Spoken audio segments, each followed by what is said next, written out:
This is Ryan Thomas Neese. And this is Nicole Neese. And this is the Closer Podcast.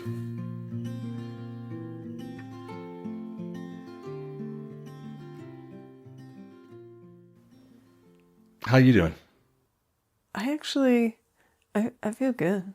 I feel good. I just got out of yoga, and when I was laying in Shavasana, I was thinking to myself, if someone asked me right now, it's so weird that you asked me this question. I was like, if someone asked me right now how I feel, I would say, this sounds so stupid. I was like, I'm going to say I'm with peace.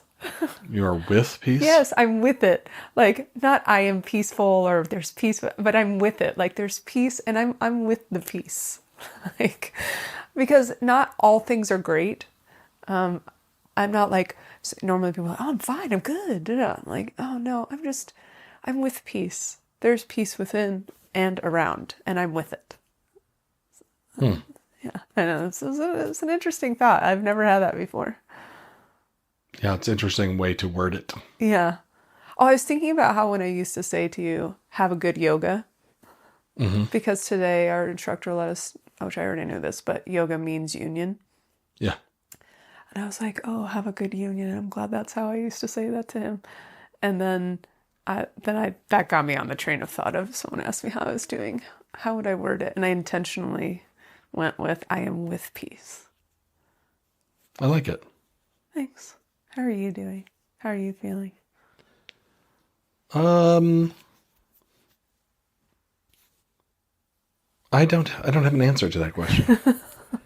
One of the weird things that's happened for me over the last couple of years is that in spite of the fact that I still regularly use and answer that question for people, it has become an increasingly irrelevant question to me. It feels like, obviously we know in our culture we use it as like a, Greeting. Yeah, it's just a way like, to get in the door, to get in the room. Sort of as like a little light surface talk while we sit down in the room together. Yeah. But, a lot of times we also try to answer it meaningfully when we can as well. And I just find that I am variable throughout the day. I feel one way when I wake up, which is why I get up and go to yoga and cold plunge and contrast therapy, infrared sauna. And then by the time I'm finished with that, I feel a different way. And then, by the end of the day, I feel another way. By the time I'm ready to go to bed, I feel another way. And so, I'm with a lot of things, is what I would say. Peace is one of them, definitely not the only one. Yeah. And there's a lot of that maybe in the world right now. Yeah, too. certainly. There's, we're, as this is being recorded, we're just very shortly outside the 2024 U.S. presidential election, so people are feeling a lot of ways about that. And I think we feel a lot of ways about it ourselves. And, we're looking at the new year is not far away in light of the distress that's sort of in the world right now, and in light of the new year coming, New Year's resolutions, etc. This is the time of year when people start looking for therapy. Yeah. I mean, the holidays alone, let alone the election time so it's going to be a double doozy, I think, for a lot of people. Yeah. Right. Holidays, increase in time with family, for a lot of people just seems to drive the therapy, oh God, I should look for therapy-o-meter. Yeah. And so today we kind of wanted to talk about our experiences of what clients tend to sort of come in like asking in an effort to determine what kind of therapist they're going to be seeing. And then our experience of maybe what we would ask on the basis of our own experience in mental health. I mean, between you and me, we have a combined 35-ish years or so of mental health experience. And we have learned a thing or two, and it is the kinds of questions that clients tend to ask are not bad, right, per se. And there definitely is a certain logic to them. Yeah. But again, they're just like not the ones we would ask, and maybe that's important. Or not the only ones we would ask, maybe. Yeah. I don't think I would ask them, but... These particular, I don't know that I would ask them, or not quite this way. But it wouldn't be wrong to ask them, per se. But I don't know if it gets to the point of finding fit. Yeah. So when she says these particular, we have seen a few that are passed around sort of as memes on the internet, at our counseling practice, our group counseling practice, and then in our own individual practice, we've seen clients come in asking questions like this. Mm-hmm. And so we'll just maybe kind of talk about those for a second and then do a sort of a compare contrast and go from there. Yeah, that sounds like a plan. All right. So the first one that clients come in asking a lot is a pet peeve of mine. Mm-hmm. So it's a good place to start. It is. What do you specialize in? And the problem with this, to the degree that there is one, I understand what it is driving at. Yes. But the difficulty is asking it as such does not probably actually reveal what you think it reveals, or at least it potentially does not reveal what you think it reveals. Right. So imagine that you've asked me, what do I specialize in? And let's say that, for example, I say, anxiety. Mm-hmm. The question that I want to ask you as a client searching for a therapist is, do you know anything about what it means when I say that I specialize in therapy, in anxiety? Mm-hmm. Do you know, what you've just asked me? And the difficulty is that in our field, the term specialize is not regulated, meaning you can kind of say you specialize in whatever you want. Mm-hmm. And unless somebody finds that to be inaccurate, is really motivated, feels that somehow let's say they go and see you and that's not the case and that somehow you're guilty of misconduct.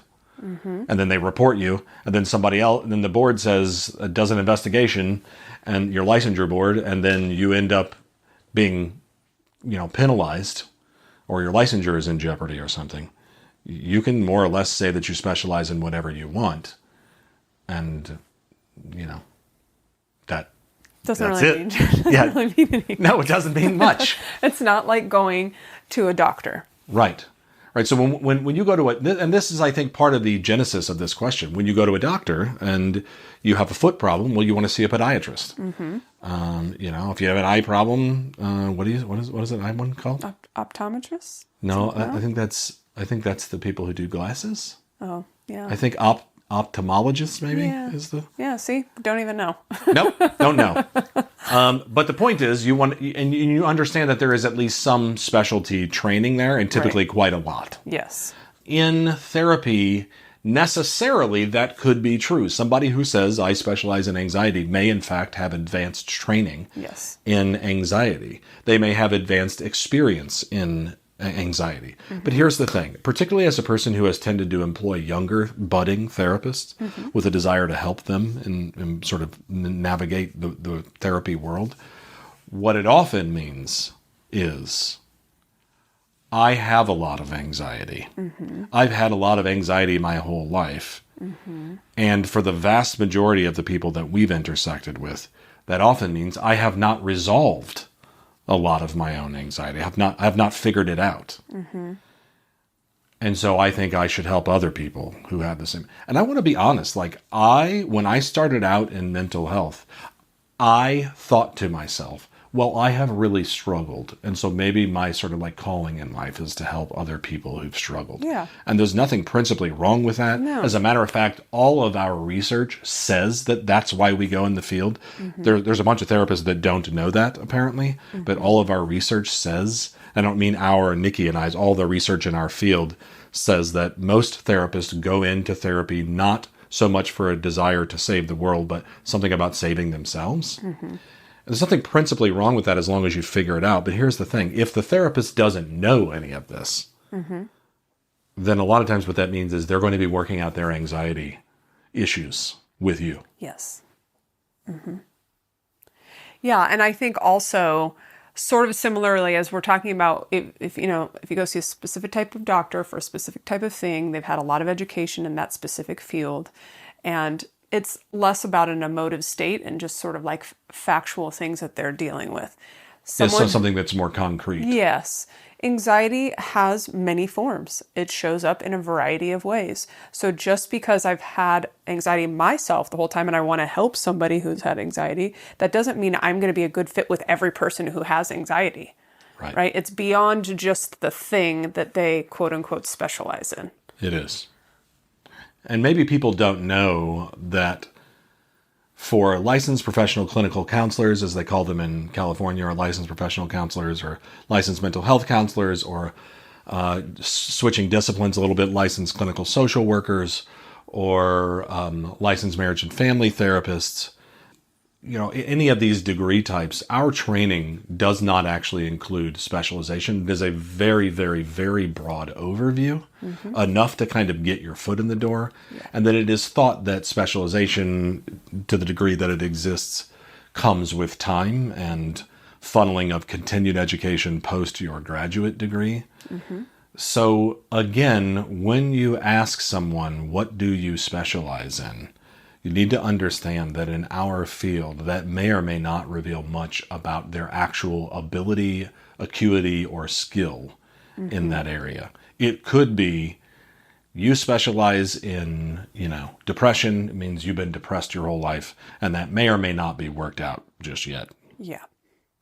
On this front, that we go into the field sort of on the basis of our own struggle, there's a book that's now, I believe, in its 6th edition by a guy named Dr. Jeffrey Kotler.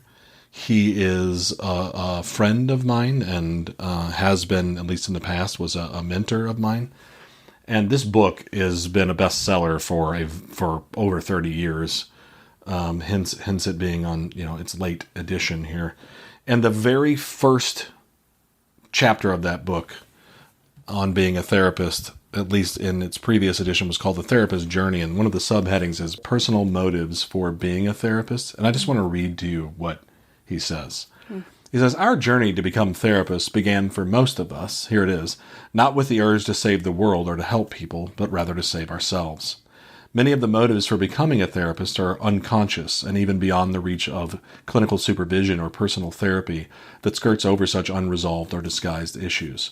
And by the way, he is citing research in each of these sentences. Frequently, they involve lingering struggles with early loss or unfulfilled narcissistic needs for recognition and approval. Half of therapists polled in a large-scale survey confessed that their choice to become a therapist, as well as their subsequent professional development, was motivated largely by the resolution to work through their own problems. One area frequently mentioned is the desire to understand oneself more fully and to feel more understood by others. So again, when we really look at our motives for going into this field, and then that intersects with what we say we specialize in, knowing that specialization does not actually constitute something that's like regulated, that you have to, you know, do 10 trainings in anxiety to say you're an anxiety specialist. We just want to really encourage people to think, maybe this isn't the best way to frame this question. Right. I could get a yes, I specialize in anxiety, and unless I ask some really good follow-up questions, I haven't actually, there's not been much revealed to me yet. Right. And a lot of those, I mean, nowadays with websites and different things like that, it says on their bios what they quote unquote specialize in. It does. So you don't even really need to ask that question because most people are talking about that in their bio as a snapshot of the types of clients that they are willing or wanting to work with. And so that question almost doesn't do much for you. Okay, great. You work with anxiety. Now what? Right. And if, in other words, if you're going to ask that question, it's probably already been answered on their website. Yeah. Interestingly, you and I don't say we specialize. We say we have a good bit of experience working with, you know, which tells you something. Again, I could say I specialize in anxiety and I just got out of grad school and it means all these other things, but I don't have much experience, period. Yeah. Let alone much experience with people with anxiety. Yeah. We try to talk about it a little bit more as what we have experience with. But this does highlight, you talk about websites and social media and so forth, another facet of this. Asking what you specialize in is like asking someone to give you all of their ego props. Here's what I mean by that. Our culture, perhaps more than any time in my own lifetime, because of the advent of not only the internet, but social media, and sort of this idea that everybody has their own personal, megaphone or their own personal place on the World Wide Web that they can showcase who they are. The difficulty is, of course, often you are not really meeting them. You are meeting their agent. Chris Rock had a comedy special years and years and years ago, and he was talking about it in the context of dating, how oftentimes when you're meeting someone, you're not meeting them, you're meeting their agent, where your agent is somebody who kind of looks like you and dresses like you, but isn't really like you at all once you get to know you. And of course, this is what happens a lot of times in relationships. And it's some of it is the inevitable course of a relationship. Right. How much can you really know about someone at the outset? But the difficulty with social media in particular is that it sort of takes your agent and puts that on display for the world to see. Right. And it isn't that there isn't anything in there that's really you. Often, and of course, there usually is. But it isn't you. In this same sense that, like, you've heard me talk about this before, words are metaphors. And so once you can kind of accept that when I am describing something to you as I am doing right now, I'm carving at an idea, but I'm using words to carve at that idea. And so words aren't the thing. Right. Like if I'm describing a cheeseburger to you, and even if that's like a really accurate, precise description to your experience, and it makes your mouth water and you think, oh, wow, this is something, it's still not a cheeseburger. Right. Similarly, with social media, no matter how accurately I am trying to authentically display who I really am, it's still not really me. You won't really know that until you spend a bunch of time directly experiencing me. Right. And so my biggest beef with the specialty question, given that it's not regulated and you can kind of say whatever you want, and that it may actually be an outgrowth of your dysfunction, and let alone, in our experience, a bunch of therapists aren't even aware of why they got into the field beyond the "I want to help people, I swear," statement. Yeah. You're like asking them to give you all of their like ego projections about themselves. Right. That's just not a good approach. No. But it's definitely from the organic medical paradigm, the doctor paradigm. There's something to it. Yeah. It just may not actually be giving you the information that you're actually looking for. Right. Well, it's like, for years at our practice, when I would help onboard clients and try and figure out fit, and these were the kinds of questions that people would ask, I used to say, you can go to a car dealership with a laundry list of things that you want your car to look like, have all the amenities, what have you. Then you get behind the wheel and you drive it and you're like, oh, this ain't it. This is not it. There's nothing wrong with this, but this is not the thing. So then you continue your search. And that is sort of how I feel like the specialization question is. You asking me what I specialize in is just something on a paper that might be a good fit, but there's more to it than just that. Yeah, and maybe that's a good point you're bringing up when you use the word fit. If the question is sort of like, how do I find a good therapist? Gosh, man. You can ask these questions. They may or may not get you there. But I think the thing that we're always wanting to do with people is as much or more as like, how do I find a good therapist, where good therapist equals somebody who specializes in anxiety because that's what I think I have. And oh, by the way, I'm self-diagnosed because I read on Google that I have these 3 things. And that sounds a lot like anxiety. What we're saying is, well, how about we try to help you assess fit, which is different than are you a good therapist? Right. Or what do you specialize in, which I then stack up as reasons to or to not call you a good therapist. Right. Right? Yes. So also, just to piggyback on here, a similar related question that is sort of driving at the same types of things is, what types of therapy do you use and how would you describe your approach?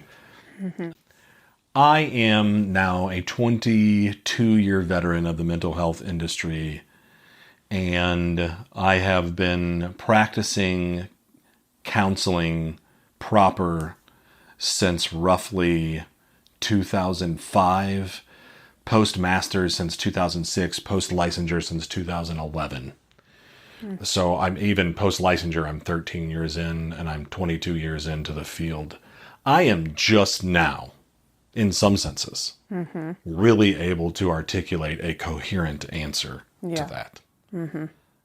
And so the difficulty in asking people with even my degree of experience or less is, again, you're sort of asking them to sort of sell you a bill of goods, which that bill of goods may or may not actually correspond to reality.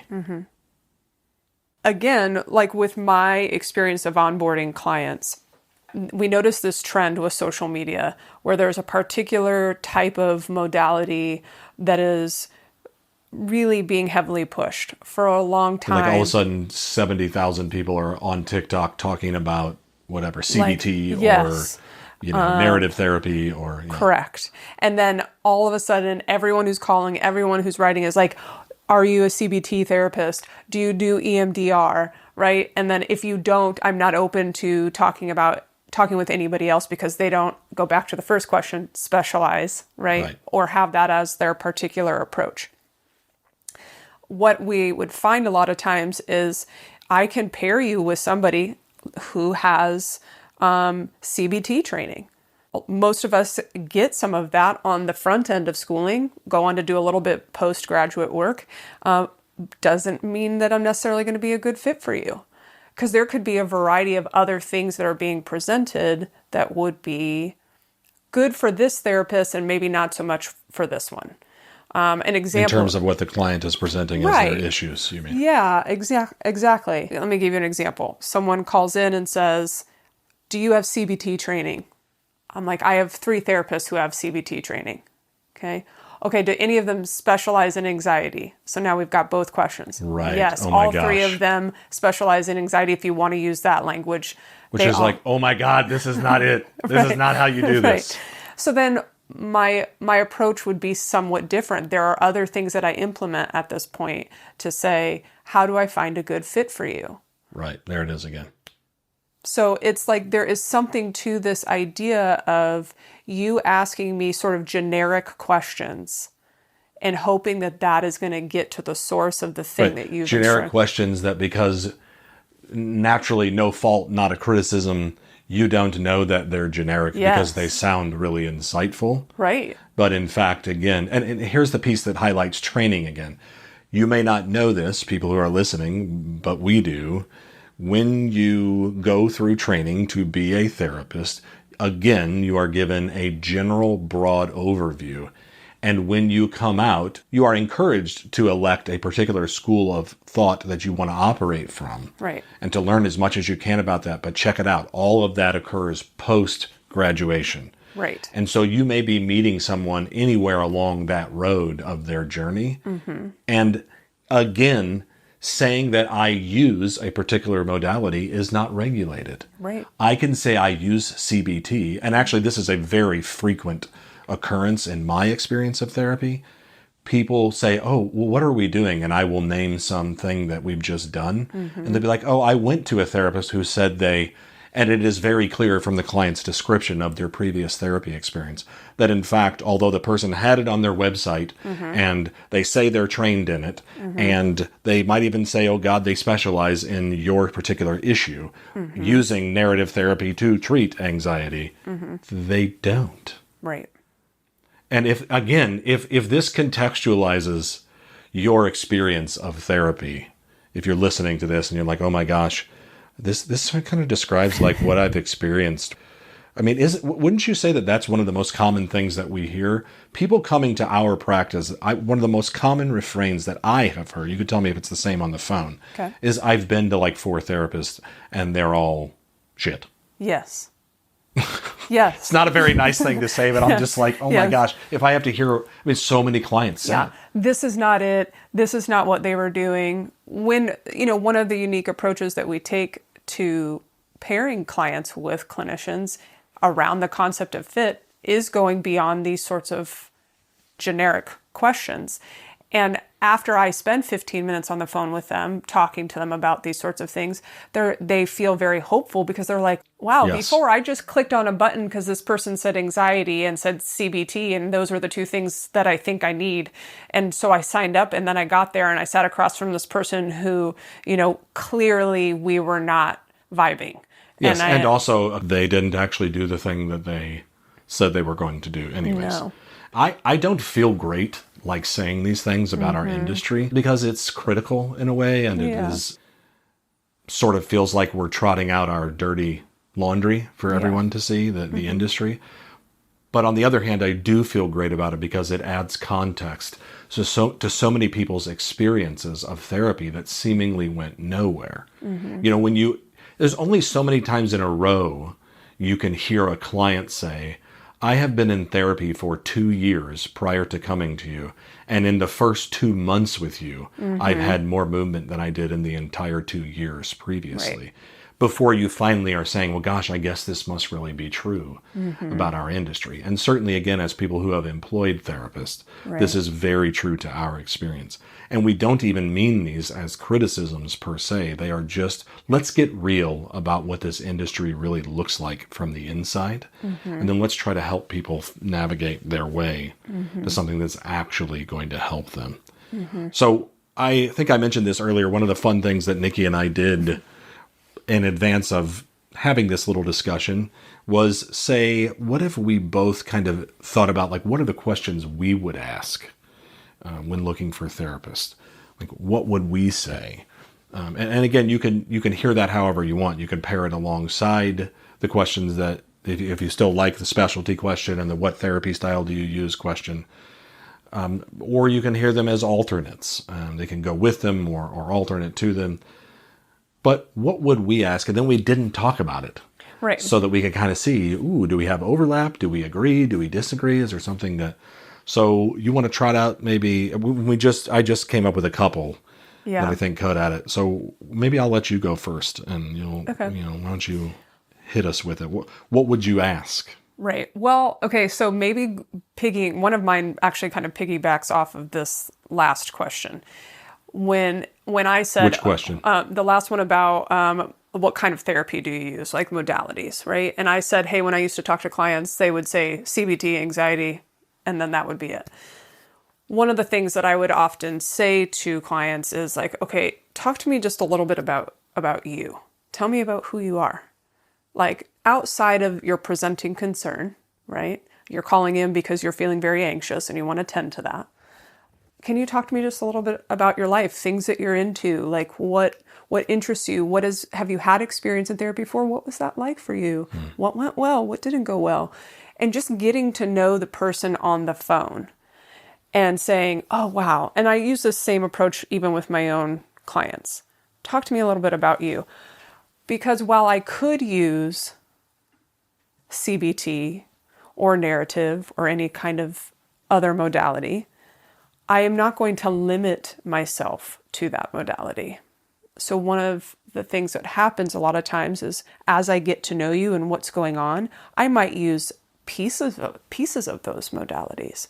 But because you're a human and you're complex and there's lots of parts of you, I need to be able to move and shift in and around those things. Yes. And so one of my questions when I am looking for a therapist and trying to like determine who is a good fit is sort of like, who am I in relation to my affect and reality, and who do I tend to get along with? Like, so that's a question you're actually asking yourself. I'm asking myself that. And so while I'm interacting with the potential clinician I'm going to see, I'm saying, is this that kind of fit? Because if I'm going to sit here and open up the depths of me and try and talk to someone for an hour once a week about things that I don't talk to most people about, I can't realistically think I'm going to do that with somebody that we're just not clicking. We're not seeing the world in the same way. And some of that is sort of an unspoken experience. So the only way I know how to get to that is kind of just being with them on the phone and talking to them. So I think what you're saying is part of finding a good fit which is different than, is this person a good therapist, where good therapist equals all the things we've said, which we're saying may or may not correspond to reality on any number of levels. Yes. You're saying, first, I should ask myself, what kinds of people do I really find that I gel with? And then there's something about carrying the answer to that question with you into either an initial phone call with a therapist or to being in the room with a therapist. And that's an important caveat. You may have to test drive a therapist or two and check it out. Yeah, you may have to shell out some money either through insurance or through, your regular old bank account to make this happen. And we can talk about that at another time, but I realize a lot of people, they don't want to spend any money on this. They want the therapist to give them an initial consult where the initial consult is 20 minutes and they want to be able to figure it all out there. Right. My experience is that's not realistic, that you really have to spend at least an hour or 2 or 3 with them before you may have this sense, although you may also develop it much more quickly. Right. But the point is, what does my intuitive reading of myself say about the types of people I gel well with on the basis of personality? Right. It may not matter if they check the specialty and therapy type box. If you sit down in front of them and you're like, oh my gosh, I would never talk to this person outside this therapy room ever. Yeah, 100%. What about you? Do you have what's You one want of me yours? to trot one of mine out? I want you to go one time. Yeah. Well, the difficulty with what I'm about to say is I don't know if therapists will answer this. Okay. Which should tell you something if they won't. Yeah, I'm so excited. Well, it's not. I'm making it, now it's going to be anticlimactic. I would ask the therapist because it's very important to me as a therapist who understands that therapists go into therapy because we are motivated to do so out of our own struggle. And as a therapist who has spent most of his professional career and a little bit before in therapy, I would ask, how much therapy have you been in across your lifetime? Yeah. I'm not necessarily needing to know the contents of your therapy or anything sort of invasive like that. I'm just wanting to know, how much therapy have you been in? Can you give me like a sort of an aggregate ballpark number of days, weeks, months, years? And so like part of the deal in asking this question is also informed by us as employers, the amount of times, and guys, I don't like saying this. This is a problem. Yeah. But like how many therapists we meet who have never done any therapy outside of what was required by their graduate programs, which by the way is typically 10 to 12 sessions. Yep. It used to be like a sine qua non, a quintessential part of therapeutic training back in the olden days when psychoanalysis, you're talking about the post-Freudian, where everybody was a psychoanalyst or everybody, then Jung came along and everybody, where you had to go through your own analysis. And psychoanalysis takes years. Right. And so it was just sort of a given that you had these, gobs and gobs and gobs of therapeutic experiences. Now that's not it at all. It's 10 to 12. Some programs don't require any. Some people have tried to argue that somehow it's not ethical to require students to do that. But I have learned so much being a client in at least a few ways. One is I've learned so much about myself, which is entirely relevant to my understanding of you. 100%. If I don't understand something within me, I don't understand it very well in you at all. Right. I certainly don't think you have to have gone through everything that your clients have gone through. If that's the kind of match that's required, you're going to it's gonna nobody. Be much harder. Yeah. Essentially, nobody has all of your experiences, or you, they. But the point is, I need to know a lot of things about myself. Secondly, I learned a lot in the client chair about what does and does not feel good coming from the other chair. 100%. And so if you don't think about it for yourself, just trust me on my experience of being an employer. Oh my gosh, you haven't done any. And then think about it like this. Let me get this straight. Therapy is for everyone but you. Yeah. That is a special kind of... I don't have any good words to describe it. This is a special kind of streak in you that looks an awful lot like Yeah. a buzzword that's in our culture right now way too much, but I'm going to use it anyways, which is narcissism. And really it's about not wanting to be known. A lot of therapists end up hiding in sort of like, maybe if I can focus on everyone else's problems, I won't have to really worry about mine. So the difficulty is I don't know how many therapists will answer that question. Right. Because a lot of therapists are so anti-disclosure, they're so anti-mutual vulnerability that they wouldn't answer that with any level of specificity. But for me, if they refuse to answer, that would be all I need. I'd be like, thank you for your time. Yeah. All right. Have a nice day. Yeah, 100%. This has been great for the 30 minutes that I've been sitting here. Yeah. That was my one of my questions. Oh, was it really? Yes, we had the same question. And I was going to say the same thing. Talk about, what is it for you? Yeah. Or is it the same? Or It is the same. One of the things that I'll say, and I think I have a fair amount of disclosure with my clients, but I will talk about, I'm in therapy. You want me to be in therapy.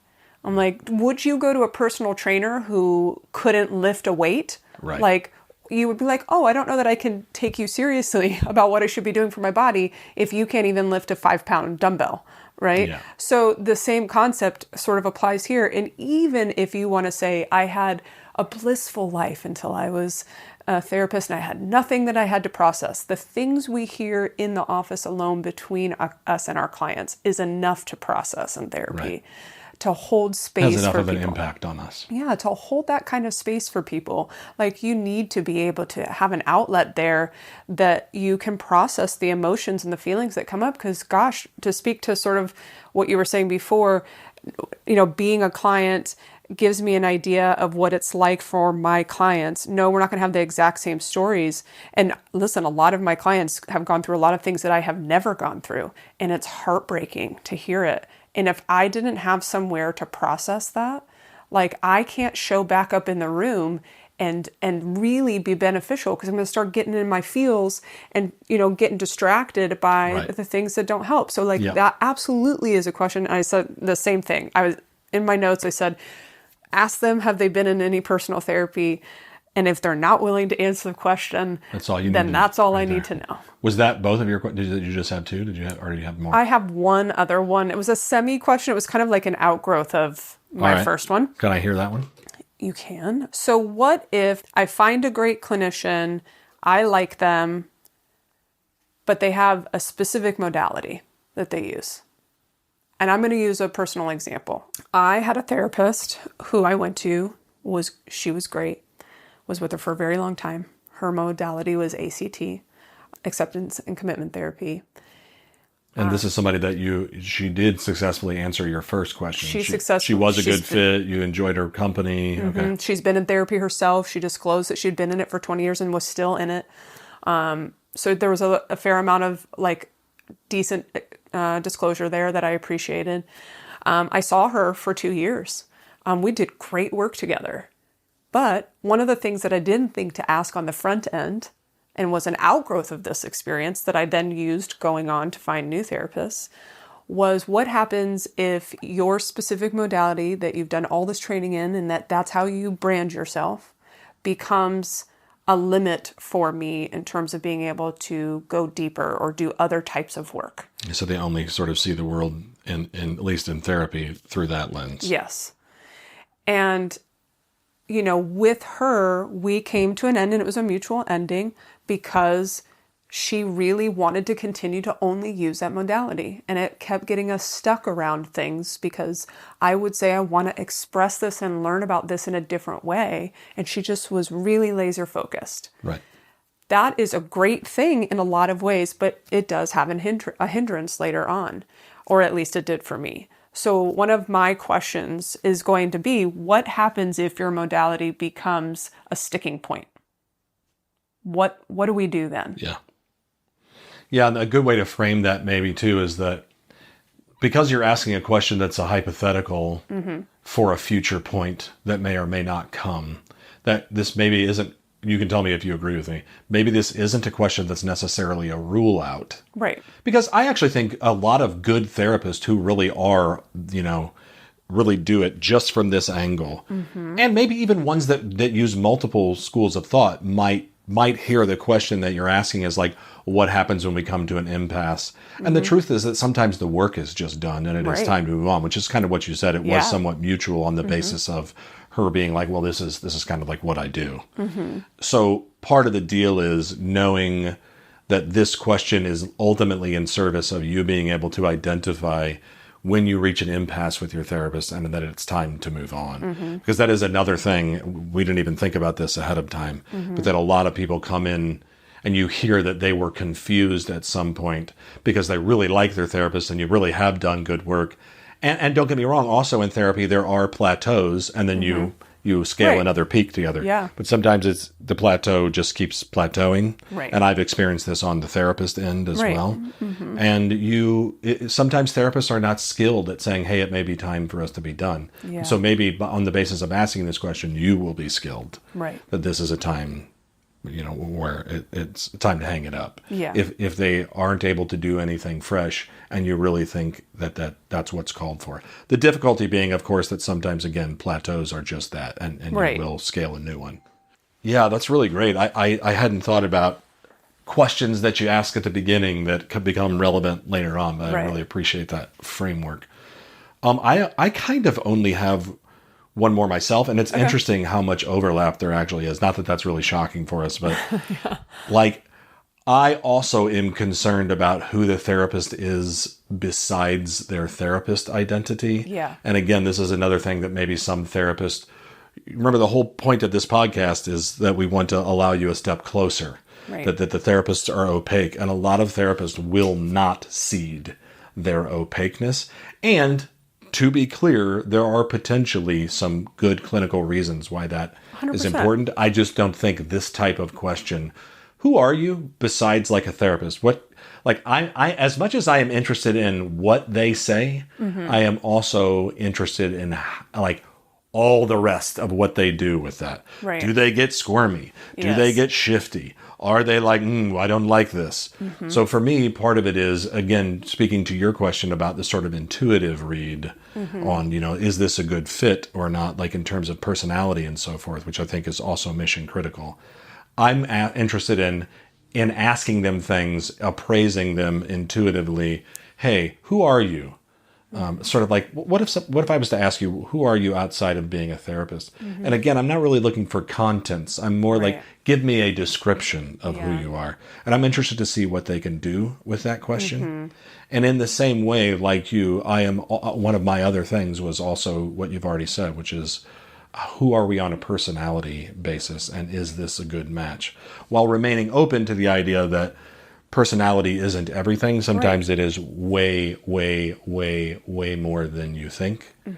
And on the basis of personality, a lot of times I come up with a final thought that I had, which is like, do I like this person? Like as a person, and do they seem to like me? Translating to a sort of experience mutually of feeling seen. When I feel seen by someone, for me, that means I feel liked by them, up to and including disclosures I have made about myself that may reveal darker themes, stuff that I'm not proud of, stuff that I feel shame about, and I still feel regarded by them and really well liked by them. Yeah. And then also, I'm a person that, like, my thinking moves fast, my mouth can move fast, I can say a lot in a very small time frame. Yeah. I don't wish to have to like slow down for you unless you are asking me to, like, not on the basis of if I don't slow down, you're not going to understand me. More like I need you to slow down for a purpose, for a device. That's something I want to do here with some of the content that you're saying. So all of these are things that, like, again, the question I would ask is, do I feel seen? Do I like this person? And which really corresponds to what you said at the outset. Like, can I kind of be in the room with you? Right. And the difficulty about this, when you compare this to what do you specialize in and what types of therapy do you use, it almost feels sort of like unscientific. Right. And here's why it ain't. In addition to, you and I saying anecdotally that we have found these things to be helpful, going back to this idea about the research in our field, research indicates that the single biggest predictor of success in therapy is not modality. It's not whatever school of thought you use. Right. It is not what do you specialize in. It is not age of the therapist. It is not experience level even. But it is something that is referred to in a variety of ways, but it will be like something called therapeutic alliance or therapeutic bond, which is, generally speaking, do I want to be in the room with this person? Do I feel seen? Do I feel understood? Do they allow me close enough to be able to actually know the answer to those things, to actually be able to evaluate these things? And if they don't, and I can't figure them out, then that's why it won't work. Because not only can I not have I not experienced that, I'm not even able to ask questions that allow me to assess it. And so if you're curious about this concept called therapeutic alliance or therapeutic bond, please Google something like this: single biggest predictor of success in therapy. And if you're really sharp and you want to go to scholarly research, go to scholar.google.com and search for indicators of therapeutic success, and over and over and over again, you will see therapeutic bond, rapport. That's another way of saying it. That's great. I'm glad you said that. Therapeutic rapport. That's another one. And you will notice, however, that again, these are not the types of things that are emphasized by therapists. Right. Is that, trust us, when you sit down with us, you're going to feel seen and you're going to like us and we're going to like you. Why? Because it doesn't sound very scientific. Right. And the truth is, in the school of human relationships, we come to find out that there are a whole bunch of things that make sense and that have been validated by scholarly research and that somehow still don't pass muster at the level of, pop culture, what you saw on TikTok. Why? Because, I don't know, truth is stranger than fiction. Sometimes the stuff that's real is actually a lot harder to believe than the stuff that ain't. And if that isn't a thing in our culture right now, I don't know what is. Yep. Stranger than fiction. Real strange. Little did you know. Little did you know.